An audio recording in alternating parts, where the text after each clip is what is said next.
তাহলে একটা প্লেয়ারকে ওই স্যাক্রিফাইসটা করতে হয়। আমার মনে হয় শরীফুল ওই জায়গায় লাস্ট অনেকগুলো সিরিজ অ্যাজ এ ক্যাপ্টেন হিসেবে আমি বলতে পারি আমার টিমটা ভালো টাচে ছিল, ছন্দে ছিল এবং সবাই ক্রিকেট খেলার জন্য উৎসাহ ছিল ওই সময়টা।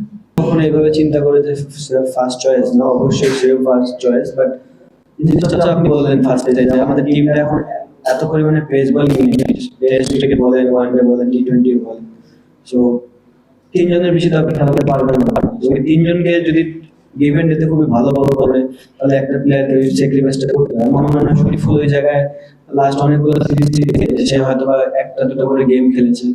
লাস্ট টি-20 সিরিজটা তো দেখে লাস্ট ম্যাচটা খেলেছে এবং ভালো বল করেছে। তো এটা গুড সাইন যে যারাই নিউ কামার হিসেবে আসতেছে, গেমে সুযোগ পাচ্ছে, তারা ডেলিভার করতেছে ওই জায়গাটা। মেসেজ সবার জন্য একটাই, এখানে ডিফারেন্ট কোনো মেসেজ নেই। প্র্যাকটিস করো, পরিশ্রম করো, যখন সুযোগ আসবে তখনই খেলবা এবং সুযোগ সবসময় আসবে। বিকজ ব্যাটসম্যানের ক্ষেত্রে জিনিসটা এমন হয় যে আমরা যখন যে ব্যাটসম্যানটা খুব ভালো পারফর্ম করে তাকে কিন্তু কখনো ব্রেক দিই না, বিকজ ব্যাটিং জিনিসটা এমন।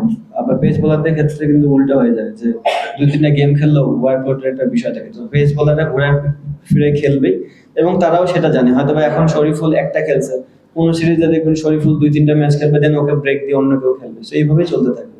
না, দেখেন, কমেন্ট যারা করে তারা বুঝে দেখেই কমেন্টটা করে। আমার মনে হয় আহ, তিনি অনেকদিন ধরে ইন্টারন্যাশনাল সার্কিটে অনেক গেম অবজার্ভ করে, তো ওনার কাছে মনে হয়েছে এবং আমার কাছেও মনে হয় যে আমরা লাস্ট ইয়ার খুবই ভালো ওয়েল প্রিপেয়ার্ড ছিলাম, যেহেতু খেলাটা এশিয়াতে।